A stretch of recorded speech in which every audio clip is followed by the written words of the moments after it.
नज़्म पेश खिदमत है, 2010 में लिखी गई। मैं अपनी दुनिया को लौटती हूँ।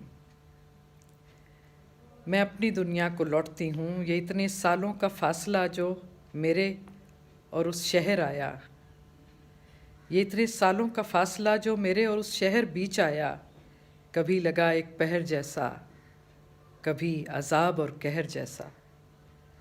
कभी लगा एक पहर जैसा, कभी अजाब और कहर जैसा।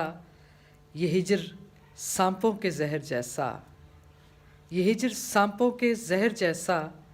मैं इसको बरसों से पी रही थी। मैं एक अनजान दुनिया में इतने बरसों से जी रही थी, जहाँ न अपना पराया कोई, न फूल मेरे न छाया कोई, जहाँ न मरहम न चारागर था, जहाँ का लहजा ना मोतबर था। जहाँ न मरहम न चारागर था, जहाँ का लहजा ना मोतबर था।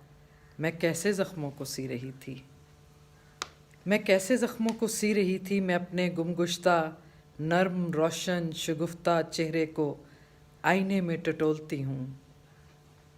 मैं अपने गुमगुश्ता नर्म रोशन शगुफ्ता चेहरे को आईने में टटोलती हूँ।